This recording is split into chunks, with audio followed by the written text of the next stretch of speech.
So far in this unit, we have been reading from this book that we had, this landmark book, Liberty, How the Revolutionary War Began. And yesterday I told you when we read the last piece of it that we were going to stop reading in this book because all we were reading in this book, we tried to focus on just the beginning of the war, the events leading up to the beginning of the American Revolution. And we reached the chapter in this book where the war was getting ready to begin.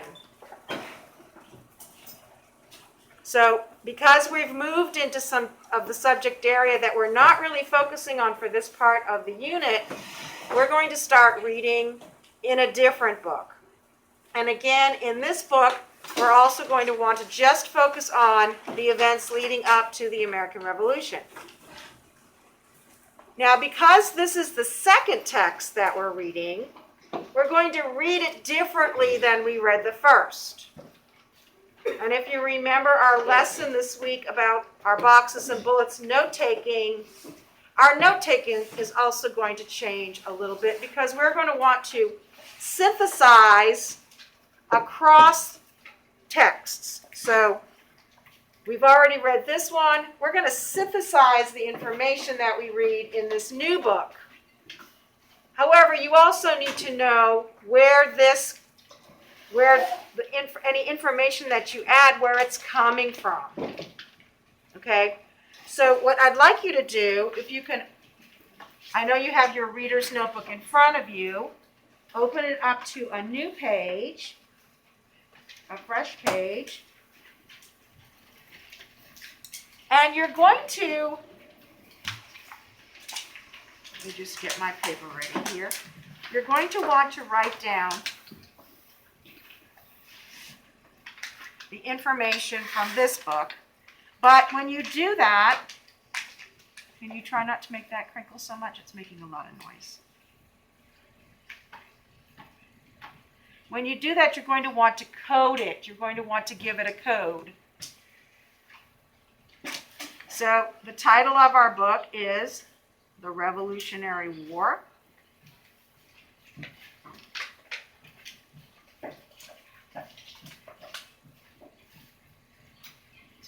And we want to underline it because it is a title of a book.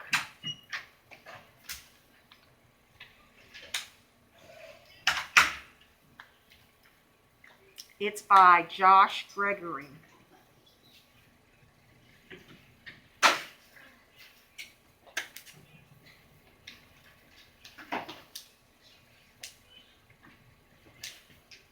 And we're going to give it a quick and easy code. Aliana, put the bottle away, please. It's distracting you.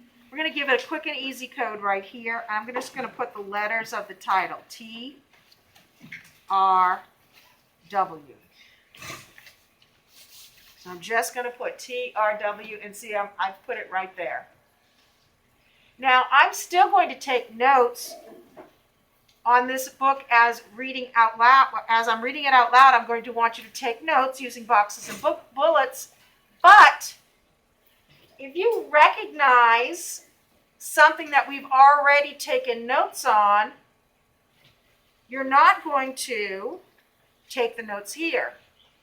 So if I start reading and they talk about the Quartering Act, you're going to turn to your page with the Quartering Act.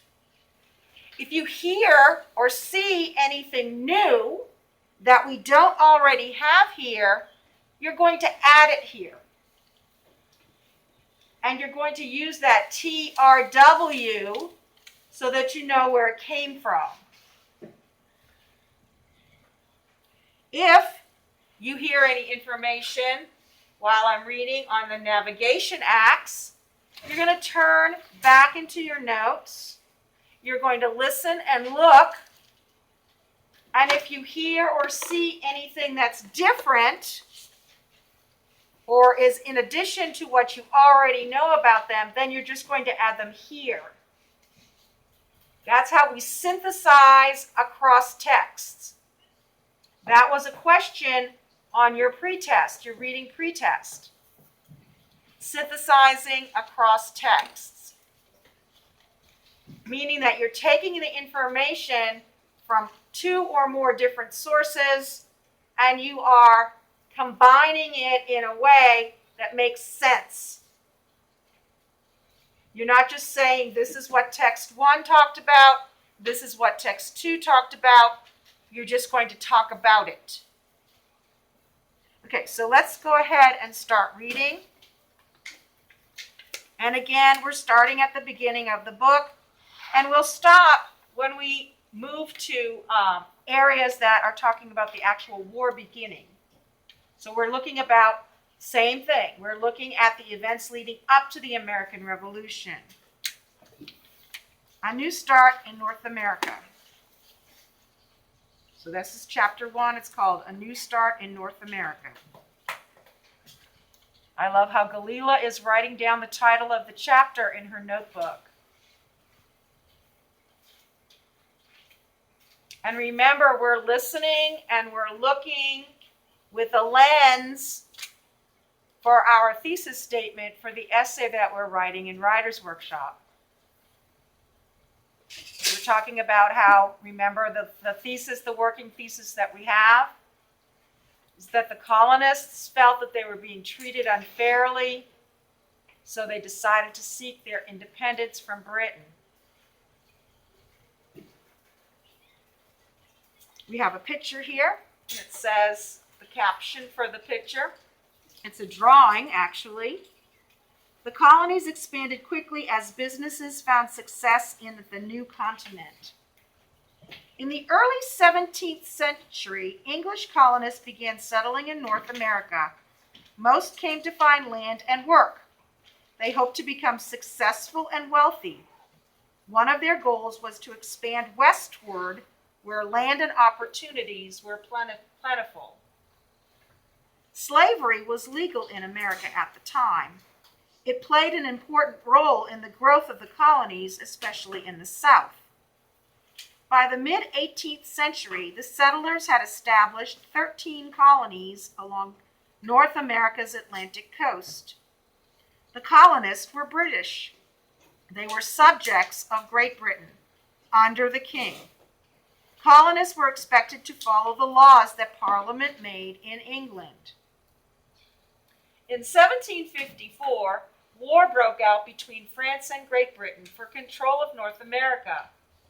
Both sides had Native American allies. The American colonists fought alongside Great Britain. Great Britain won the conflict, known both as the French and Indian War and the 7 Years' War. Okay, oftentimes you find that in history. One side calls the war something, and the other side calls it something else. So that's something, if you took notes on the French and Indian War, you could flip back and you could put also known as, or AKA, the 7 Years' War. That would be synthesizing that information between the two texts. The victory cost Britain huge sums of money and created the problem of having to govern and protect new lands they won from France.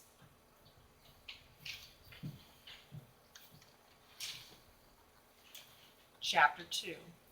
Or in this case, it's actually chapter 1. That was called Setting the Scene, the previous chapter. Seeds of Rebellion. So in the first chapter in this book, very similar to the book we read about liberty, we begin by talking about that French and Indian War and the costs that Britain had as a result. Octavian? So the title of this chapter is Seeds of Rebellion. And remember, we're listening with a lens for our thesis statement. We're also trying to keep in mind some of the things we've already learned about. Because remember, when we hear them again, we're going to go back to our notes and we're going to add to our notes. We're not going to recreate notes for every book. Britain had to quickly decide how to govern the new land. Colonists were eager to expand westward, but all the land west of the colonies was Indian territory. Violence between Native Americans and British troops and colonists often occurred along the western edges of the colonies. The Proclamation of 1763. Great Britain issued the Proclamation of 1763. The proclamation prevented colonists from settling on Indian land. Now, this is new information, right? So you should be, in a box, you should have the Proclamation of 1763. We did not read about this in our previous book. So this is something new. The proclamation prevented colonists from settling on Indian land. It also ordered that any colonists currently living on Indian land had to return to colonial soil. So Britain is telling the people where they are going to live. All land west of the Appalachian Mountains was proclaimed to be Indian territory. These boundaries were established to halt the flow of American settlers to the west until Britain could set up a new form of government for the recently acquired lands. Many colonists were unhappy with Britain's decision to limit their movements. They believed Britain did not have the right to sovereignty in North America.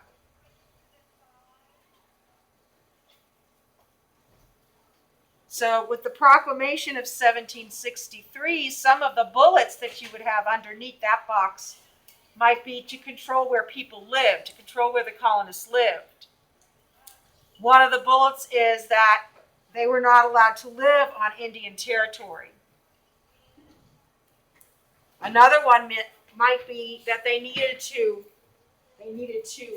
move if they were already on Indian territory. Now, if you remember what we read in the previous chapter, we talked about how many of the colonists came there wanting to get land, and one of the ways that they could get land was to move west. But now the Proclamation of 1763 is saying colonists cannot live on Indian territory or Indian lands, and if you already live on Indian lands, you need to move back to colonial land.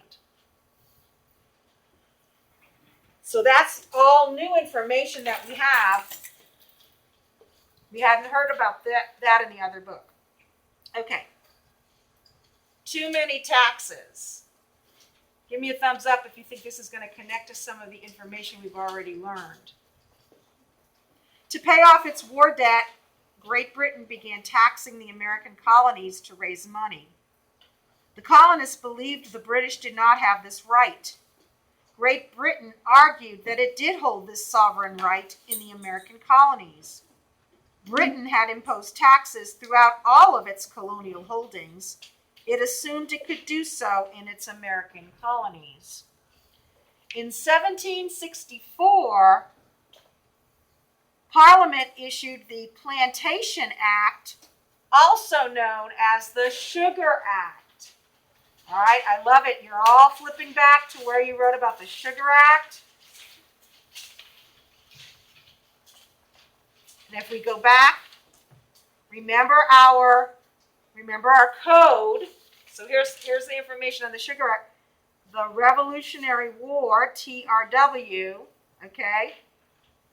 So from this, we also know that this is, I'm going to put AKA, which is the abbreviation for also known as the Plantation Act.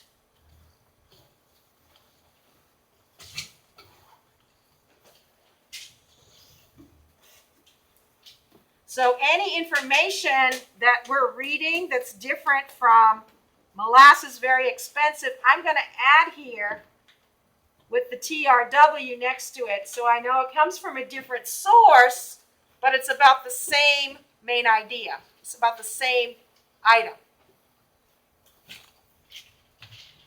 This act placed a high duty on sugar and molasses imported from non-British merchants. the colonists would be forced to purchase all of their sugar and molasses from British merchants. Okay, so now I'm going to go back here. I'm going to add a bullet. I'm going to put TRW next to it.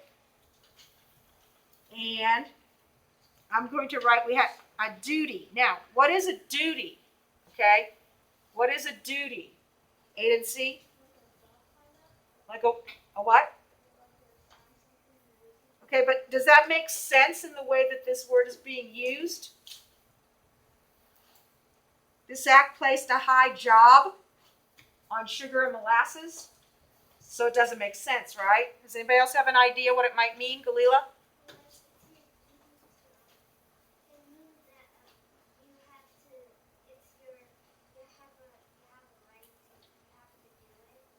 Okay, does that make sense though? It doesn't make sense. This is a word that is what we call a multiple meaning word, okay? And what both Aiden and Galila said are definitions of the word duty, but that's not how it's being used today in this situation, right? Alana, you want to give it a try? A price, okay? When my family is from Canada, okay? And when we would travel to Canada, sometimes we would purchase things there. One time we purchased a mixer to bring back as a gift for somebody. And when we go through customs to come back in the United States, they ask you if you have anything to claim, and on some items they make you pay a duty.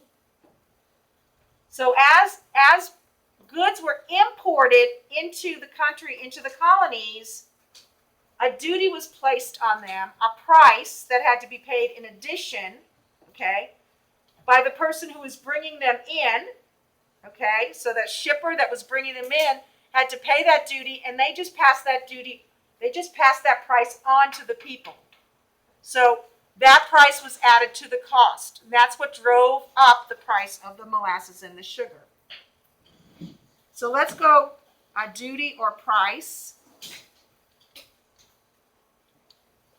on sugar and molasses.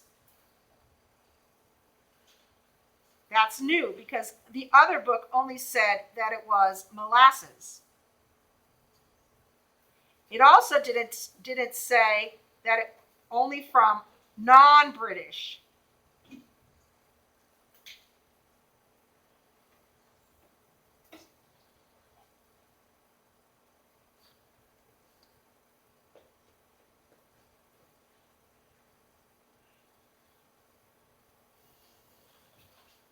So the British merchants, you can hear me, right? So you can write down what you're hearing if you can't see it.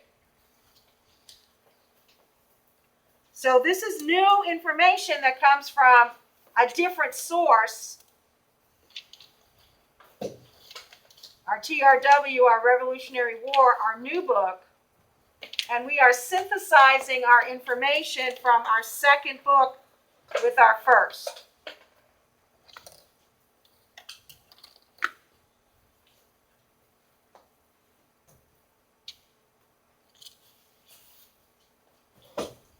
This is the kind of work that you have to do. If you remember that question on the pretest, where it talks to you about how both texts talked about a certain subtopic, you would have to do this, synthesizing across text. What information did you learn about these things from both texts? Not just saying text 1 says this, text 2 says this, but combining that information. So when you go to talk about the Sugar Act, you're going to say that the Sugar Act made it a law that any sugar or molasses that was imported from someplace that was not British had an added value price put on it, or a duty, a high duty, that made the price of sugar and the price of molasses more expensive. So we've combined the information. Okay, let's go back and see. In 1765, Parliament issued the Stamp Act. Flip back to your Stamp Act notes. Look and see what you have written there for Stamp Act. And as I read about the Stamp Act, you're going to add any new information. Remember, you're going to code it with TRW so that you know the source of this new information. Although Stamp Acts were common in Britain, it angered colonists. The act placed a tax on almost all printed papers, including newspapers, legal documents, and certain kinds of books. So we knew about the legal documents. That's a marriage license, the title to your land, a will. Those are legal documents. But now we have certain kinds of books. That's new information that you should be adding. These papers could not be issued or sold without special stamps purchased from the British government. Colonists had no voice in Britain's government because they were not allowed to vote in the British elections. They argued it was unfair for them to be taxed without representation. We're up here. Many colonists refused to pay for stamps. Others burned stamps. Others burned stamps, rioted, and threatened British workers in charge of selling the stamps. Colonial merchants began refusing to purchase goods from British merchants. British merchants protested to Parliament that the Stamp Act was harming their businesses. In 1766, Parliament repealed the tax, but it issued a new act on the same day, the Declaratory Act. So we have not heard about the Declaratory Act. So once you've finished adding any more of the information about the Stamp Act that you might have learned about here, you're going to flip back to the page where you have our title and author, and you're going to add a box there for the Declaratory Act. Declaratory, I put my finger on it so you know how to spell it. The Declaratory Act stated that the British government had the power to tax and make laws for the colonies whenever and however it wished. So 1766, Declaratory Act.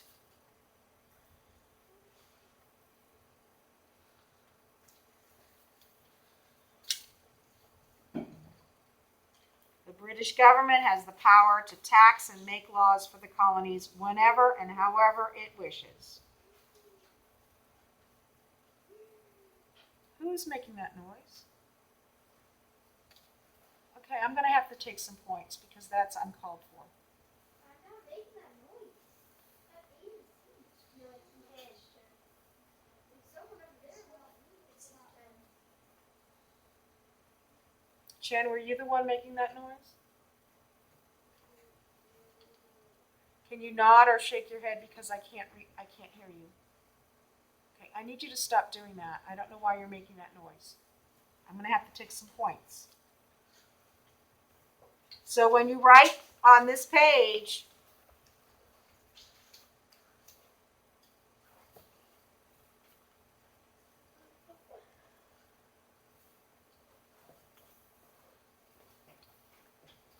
Declaratory Act, you're going to want to make sure that you include the date, or the year, I should say. 1766, another bullet.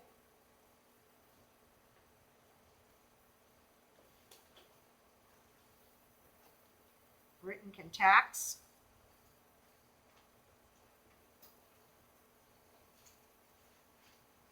And make laws.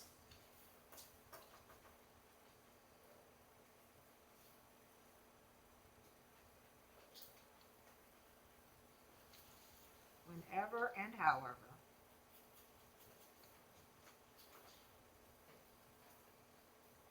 they wanted. And I need to add something here, because it's not just any place. Make laws for the colonies. And at that time, boys and girls, Britain had many colonies throughout the world. They controlled a lot of different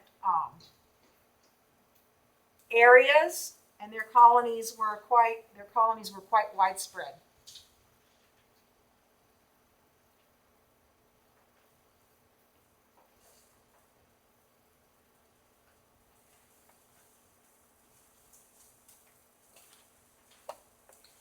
In 1767, Parliament issued new acts placing duties on imported goods such as glass, paper, and tea. These acts and several others were known as the Townshend Acts. So flip back to where you wrote down your notes about the Townshend Acts.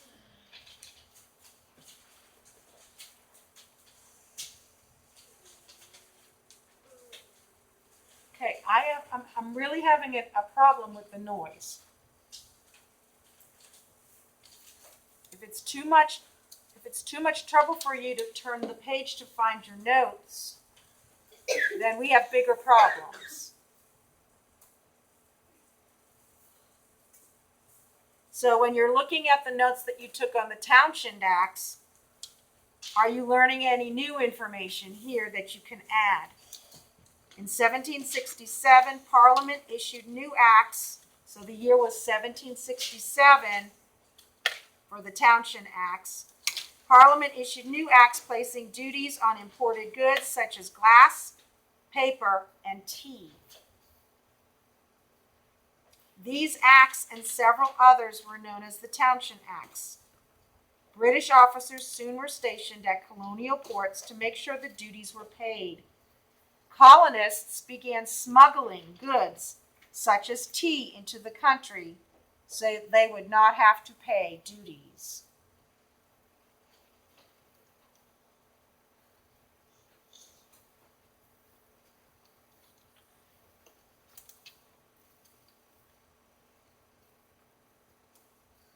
Okay, so today what you learned about your note-taking, how it's going to change, you're still following the boxes and the bullets format that we've learned, but what you're doing now is, as we're reading a second text, we are synthesizing across those texts, and we're doing that by turning to the notes we've already taken and adding to them.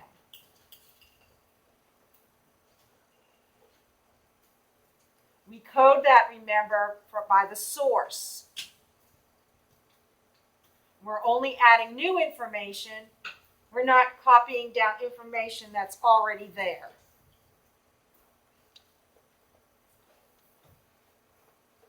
This helps us to synthesize information across several texts. So as you're working today independently and you're reading either your text set or a book from the side counter, what you're going to be doing is you're going to be synthesizing. When you're reading about something that you've already written notes about, you're going to be adding to the notes you already have. Does anybody have any questions before we start working?